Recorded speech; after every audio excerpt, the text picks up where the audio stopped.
Okie, Itamixkanatani, good morning.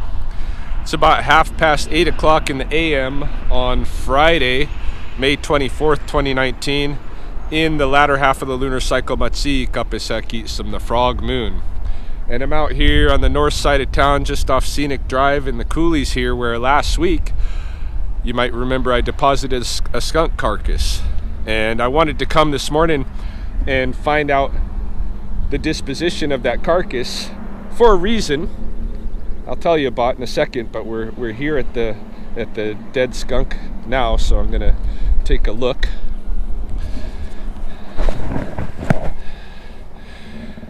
Yeah, so it just appears to me that insect decomposers are doing their thing, but it does not look like, yeah, I see some decomposing, some carcass beetles and stuff on there. It doesn't look like it's been picked at by magpies, crows, or other small mammals. And the latter was really my concern, because this morning, early on, I got a call from a resident just maybe 4 blocks from where I stand now, who said that she had a dead skunk in her backyard and she was looking for a service to come and remove it, so she hired me. And when I arrived this morning, I found a situation eerily similar to this one from last week. If you remember this one, it was in the window well of somebody's home on the north side here, but quite distant from where I am. I don't see any geographical connection between the two occurrences, but in that one they had a kind of a den in the window well, and the skunk had climbed in, but its tail and its tail was sticking out, and it just died there, and I had to yank it out. Yeah, it was quite jammed in there. Some people suggested maybe it had got stuck in there. I don't think so. I think it climbed in. I think it could have even gone further in, but it didn't. It basically got his head in there and died, right? This morning's incident, when I arrived, very similar. This woman had a shed out behind her house, and there was a skunk burrow under the shed, and the skunk had gone partway into the burrow, but not totally in fact far less than even the last one. This one just had like its head and its shoulders in, and it died, right? And so, to me, like I said when I dropped off the last carcass here in the coulees, that's kind of spooky when a mature animal just dies out of nowhere. It's even more spooky when mature animals of the same species start dying mysteriously in a short time frame, like a week. It starts making me think that maybe there's a skunk disease going around, which is scary for me because I work with them all the time. A lot of times diseases that skunks can get can transfer to canines, and I have dogs. And yeah, I don't want to be kind of helping the disease progress its way through the population by putting carriers in my skunk traps, carriers of the disease, if that's what's happening. I don't know. I was hoping this morning that the carcass that I picked up would be in good enough condition that it could be tested for disease, but this one's far more rapidly decomposed than this last one. The resident had been on vacation, didn't know that there was a dead skunk in the yard, and so when I pulled this one out, its body cavity is just full, absolutely full of maggots. It's not going to be any good for testing, unfortunately, so I'm just going to have to dispose of it. But I mean, there's other potential causations, right? The one that comes most rapidly to mind would be some lazy asshole notices that there's a skunk passing through his backyard and says, okay, I'm gonna lay out some poison, some rodenticide of some kind, and kill this son of a gun, right? So I hate when people do that. For one thing, poisoning is a terrible way to die, especially rodenticide poisoning. I mean, it's just a torturous way to die, and I think it should be considered animal cruelty to begin with.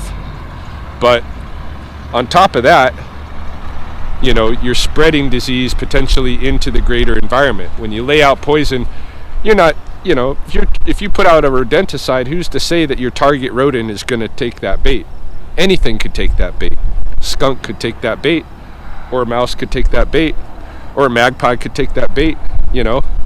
How much poison are you putting into other species in the environment when you do something like that? And the ricochet too, for when the animal dies, whatever eats it could potentially get poisoned. We all know about that.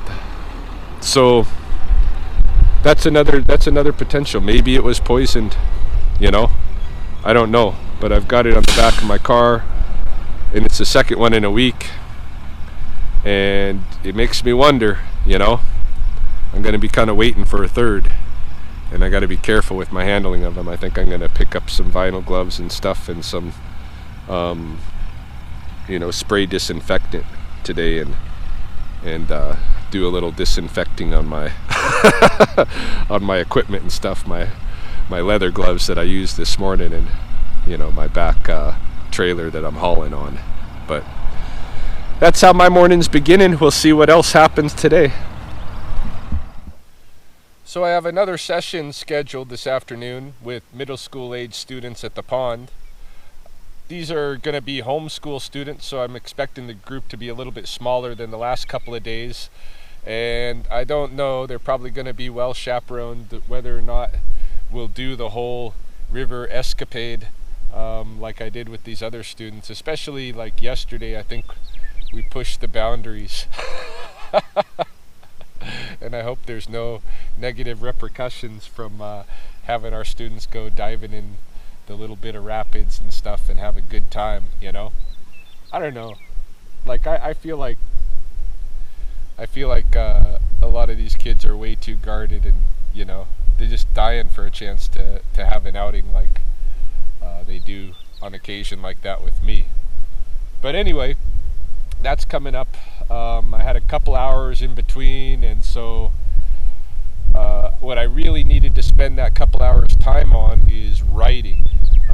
I have an essay that I promised to submit as a contribution to a coffee table book being published by the Oldman Watershed Council, and it's due, my draft is due in less than a week, and I haven't even started it yet.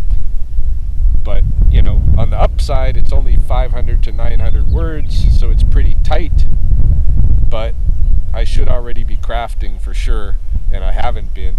I wanted to start today, but at the same time, it's just a gorgeous day, and what do? Lock yourself indoors, and plus I felt a call to come out here to Cottonwood Park because this is where I released Charlie yesterday, and of course I wanted to check in on him, which I did on my way out to this point. I looked in on him, and he wasn't there. The den is empty of baskers, at least. Who knows what's going on inside? But yeah, so I figured, I'd get to my paper, and at the same time enjoy being out here and just sit here for the next little bit before I have to go into that session at the pond and see what I can knock out, see if I can get a paragraph. Who knows?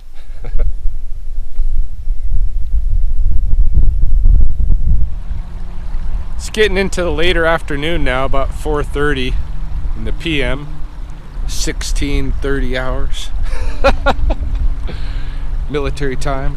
I just wrapped my kind of tour out here with the homeschool students, and after leading 3 days of consecutive tours out here with students of about the same age grade, like age 11, 12, 13, that kind of thing, right in there, I gotta say, I'm impressed with the homeschool students.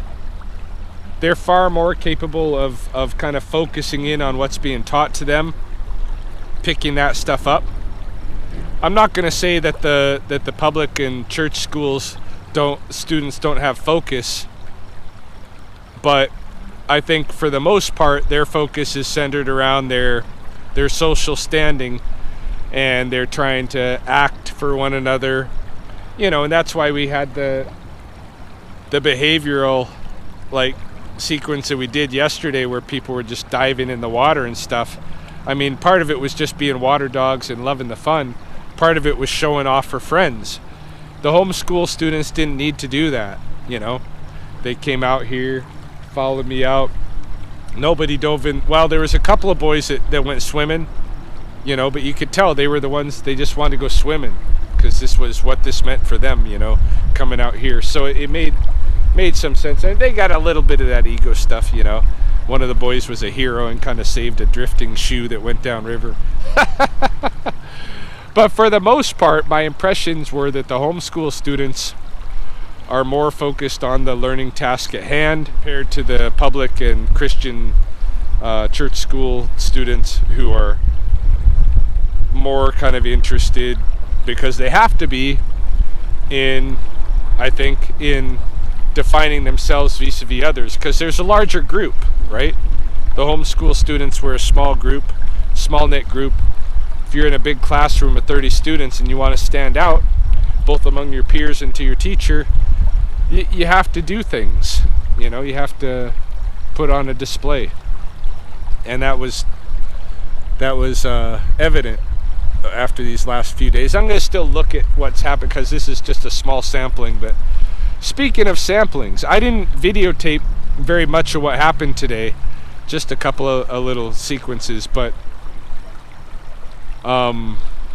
one of the things that I missed that I would have liked to tape is that we had a crawdad kind of on the run here in some of the rocks, and I ended up catching him and showing the students up close what a crayfish looks like, so they can see this dangerous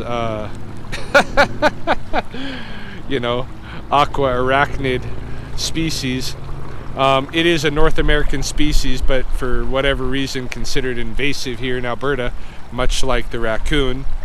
Both of them have every right to move around, you know, on the landscape that they come from, but we have these lines, the provincial lines, that they're not supposed to come in. So we have crayfish here, and we're not supposed to, right? The province doesn't want us to have crayfish here, but it exists. So I came back here after our session and I just turned 20 rocks to see, after turning 20, how many crayfish could you turn up. And I just turned up one, okay? Just one crayfish, and he quickly, you know, after I seen him, quickly jetted off downstream and everything. But, you know, 1 in 20 rocks is not too bad a percentage. That means there's a pretty decent population probably out here, like it or not. And I think they're probably fitting into the environment and the ecology better than we are, so maybe we could learn something from them. It's one of the lessons I always try to advocate. Anyway, this might be the end of the day, but it's still very warm out here. There could be rattlesnake calls, we'll see. Could be things going on back on the home front that I find interesting and want to put in the journal. But for now, I think, you know, I'll call my day to a potential close.